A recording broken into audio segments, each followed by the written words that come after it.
Dhaka medical college হাসপাতালে আইসিইউতে থাকা গণ অধিকার পরিষদের সভাপতি ও ডাকসুর সাবেক ভিপি নুরুল হক নূরের শারীরিক অবস্থা নিয়ে রোববার সাংবাদিকদের ব্রিফ করেন হাসপাতালের পরিচালক ব্রিগেডিয়ার জেনারেল মোহাম্মদ আসাদুজ্জামান।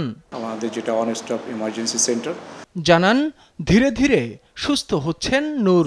খুব দ্রুতই তাকে আইসিইউ থেকে সাধারণ বেডে নেওয়া হবে। বর্তমানে উনি স্টেবল আছেন এবং কথাবার্তা বলছেন বা লিকুইড ডায়েট উনি খেতে পারছেন। এদিন নূরকে দেখতে হাসপাতালে যান সমাজ কল্যাণ উপদেষ্টা, স্বাস্থ্য উপদেষ্টা এবং স্থানীয় সরকার ও যুব ক্রীড়া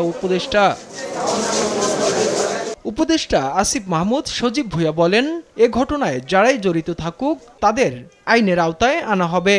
যেহেতু অন্তর্বর্তীকালীন সরকার দায়িত্বে আছে, যেই করুক না কেন এই দায়টা সরকারের উপর বর্তায় এবং সরকারকেই এটার সমাধান করতে হবে এবং এই বিচার করার মাধ্যমেই, এই হামলার বিচার করার মাধ্যমেই ভবিষ্যতে যাতে এই ধরনের ন্যাক্কারজনক ঘটনার ঘটানোর সাহস না করতে পারে সেটা নিশ্চিত করতে সরকার বদ্ধপরিকর। নূরের চিকিৎসার খোঁজ খবর নিয়েছেন বিএনপির সিনিয়র যুগ্ম মহাসচিব রুহুল কবির রিজভী।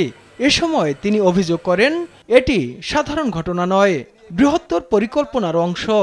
এইভাবে আক্রমণ করে রক্তাক্ত করা, এটা আমি মনে করি উদ্দেশ্য প্রণোদিত গভীর চক্রান্তের অংশ। এদিকে নূরের স্ত্রী মারিয়া দেশবাসীর কাছে নূরের সুস্থতার জন্য দোয়া চান আর তার দলের পক্ষ থেকে হামলাকারীদের শাস্তির দাবি করা হয়। গত 8 বছরে ফ্যাসিস্ট আমলেও এতটা নৃশংসভাবে ন্যাক্কারজনক হামলা ওর উপরে হয় নাই। তাদেরকে অবশ্যই গ্রেফতার করতে হবে এবং উপযুক্ত শাস্তি নিশ্চিত করতে হবে। নূরের উপর ন্যাক্কারজনক হামলার প্রতিবাদে হাইকোর্ট চত্বরে বিক্ষোভ ও প্রতিবাদ সমাবেশ করেছে আইনজীবী অধিকার পরিষদ।